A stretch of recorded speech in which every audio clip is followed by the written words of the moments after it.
అందరికీ నమస్తే అండి. రాష్ట్రంలో కొత్తగా 7 చోట్ల విమానాశ్రయాలు నిర్మించాలి అనేది కూటమి ప్రభుత్వ ఆలోచన. సో ఈ 7 చోట్ల విమానాశ్రయాలు నిర్మించడం సాధ్యమా కాదా, అవుతుందా లేదా ప్రాక్టికల్గా, అసలు ఈ 5 ఏళ్లలో సాధ్యమేనా, పోనీ ఒక 10 ఏళ్ళకైనా సరే అవి కార్యరూపం దాల్చుతాయా లేదా అనేది మనం ఒకసారి ఆలోచించాల్సిన అంశం. ఎందుకంటే విమానాశ్రయాల నిర్మాణం అనేది ఇప్పటి మాట కాదు. గతంలో 2014లో సీఎంగా బాధ్యతలు చేపట్టిన తర్వాత చంద్రబాబు గారే చెప్పారు రాష్ట్రంలో కొత్త విమానాశ్రయాలు నిర్మించాలి అని. అప్పట్లోనే ఆయన హామీ ఇచ్చారు. అప్పట్లోనే ఈ మార్టూర్ దగ్గర ఎక్కడో ఒకటి ప్లాన్ చేశారు. అలాగే అదే ఉమ్మడి ప్రకాశం జిల్లాలో ఒకటి ప్లాన్ చేశారు, భూమి సర్వే, ల్యాండ్ సర్వే ఒకటి చేశారు. అలాగే అనంతపురం ఒకటి ప్లాన్ చేశారు. తర్వాత అప్పుడే శ్రీకాకుళం దగ్గర ఒకటి అనే ఒక ప్రపోజల్ వచ్చింది.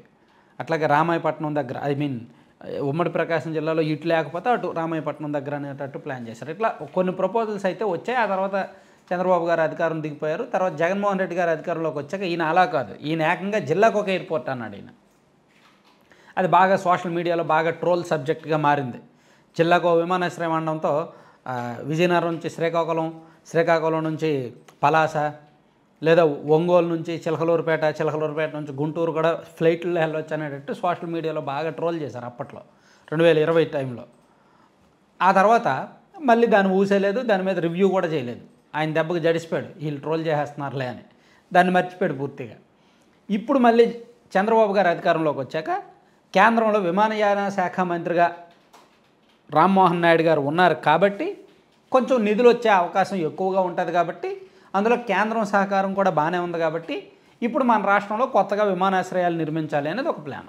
కుప్పంలో ఒకటి. కుప్పంలో విమానాశ్రయం నిర్మాణానికి ఆల్రెడీ అక్కడ దగ్గరలో బెంగళూరు ఉంది. సుమారుగా నేను అనుకోవడం ఒక 100-120 కిలోమీటర్ల దూరం. సో బెంగళూరులో అంత పెద్ద స్థాయిలో ఎయిర్పోర్ట్ ఉండగా మళ్ళీ కుప్పంలో కడతారా లేదా, దానికి పర్మిషన్స్, కొన్ని ప్రత్యేకమైన పర్మిషన్స్ కావాలి. ఎయిర్పోర్ట్కి మినిమం డిస్టెన్స్ కొంత ఉంటుంది. సో అలా కాకుండా వీళ్ళు ఆ పరిధిలో కట్టడానికి ఆ Bengaluru air authority, central government airport ఈ అథారిటీ వాళ్ళ పర్మిషన్స్ కావాలి. ప్లస్ దానికి సంబంధించి సర్వీసులు ఎవరెవరు నడుపుతారు అనేది కూడా ముందస్తుగా ఒక ప్లాన్ చేసుకోవాలి. కుప్పం ఎయిర్పోర్టు ఇది నిర్మిస్తే రెండు దశల్లో దీన్ని నిర్మించడానికి ప్లాన్ చేస్తున్నారు. 2 దశల్లో కలిపి 1400 ఎకరాలు ల్యాండ్ తీసుకోవాల్సి ఉంటుంది. సో కుప్పం ఎయిర్పోర్ట్ని చంద్రబాబు గారు ప్రెస్టీజియస్గా తీసుకుంటున్నారు. ఎందుకంటే ఆయన ఎన్నికలకు ముందు అక్కడ హామీ ఇచ్చారు, ఇక్కడికి ఎయిర్పోర్ట్ తీసుకొస్తాను, మీరు ఏమైనా డైరెక్ట్ ఇంపోర్ట్ చేసుకోవచ్చు, ఇంపోర్ట్స్ ఎక్స్పోర్ట్స్ డైరెక్ట్ చేసుకోవచ్చు, ఇక్కడ సామర్థ్యం పెరుగుద్ది, మీ అందరూ కూడా స్వయంగా సంపాదించుకునేలాగా చేస్తాను, స్వయం ఉపాధి అవకాశాలు మెరుగు చేస్తానని చెప్పి కొన్ని హామీలు ఇచ్చారు. అందుకు కుప్పం ఎయిర్పోర్ట్. మరొకటేమో దగదర్తి, ఇంకోటేమో శ్రీకాకుళం.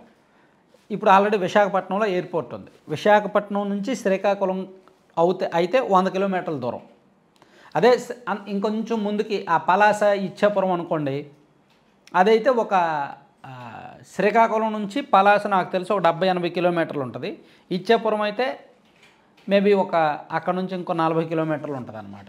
సో ఆల్రెడీ విశాఖపట్నంలో ఎయిర్పోర్ట్ ఉంది. దాన్ని బయటకు వచ్చి విశాఖపట్నం సిటీ దాటినప్పటికే గంట పెట్టేస్తుంది ట్రాఫిక్ కారణంగా. సో అందుకని డైరెక్ట్ విశాఖపట్నం ఎయిర్పోర్ట్కి ఎక్కువగా శ్రీకాకుళం వల్ల రాకపోకలు ఉంటాయి. అందుకని శ్రీకాకుళం జిల్లాలో ఈ ఒక ఎయిర్పోర్ట్ కట్టాలనే ప్రపోజల్ ఉంది. దానికి కూడా కొన్ని పర్మిషన్స్ అవి కావాల్సి ఉంటుంది. అలాగే ఒంగోలులో ఒక ఎయిర్పోర్ట్. ఒంగోలు ఎయిర్పోర్ట్కి ఇటువైపు దగ్గరలో ఉన్నదైతే విజయవాడ ఎయిర్పోర్ట్, విజయవాడే వస్తుంటారు వాళ్ళు. సుమారుగా విజయవాడ ఎయిర్పోర్ట్ ఒంగోలు నుంచి ఒక 150 కిలోమీటర్ల దూరం ఉంటుంది. సో అది అవకాశం ఉంది. అలాగే తాడేపల్లిగూడెంలో ఒకటి ప్లాన్ చేస్తున్నారు. అలాగే తుని, అన్నవరం మధ్యలో ఒక ఎయిర్పోర్ట్ ప్లాన్ చేస్తున్నారు. దాంతోపాటు నాగార్జున సాగర్లో ఒక ఎయిర్పోర్ట్ ప్లాన్ చేస్తున్నారు. సో తాడేపల్లిగూడెంలో ఎయిర్పోర్ట్ ఉంటే ఈ విజయవాడ ఎయిర్పోర్ట్కి దీనికి ఒక 90 కిలోమీటర్ల దూరం.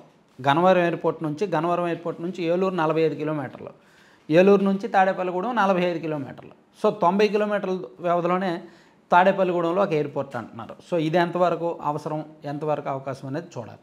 అలాగే తుని, అన్నవరం మధ్యలో ఒకటి ప్లాన్ చేస్తున్నారు. విశాఖపట్నం నుంచి తుని మేబీ ఒక 130 కిలోమీటర్లు ఉంటుందేమో కదా అరౌండ్. సో అక్కడ ఒకటి ప్లాన్ చేస్తున్నారు. ఇట్లా రాష్ట్ర వ్యాప్తంగా ఎయిర్పోర్ట్స్ ప్లానింగ్ అయితే బాగానే ఉంది.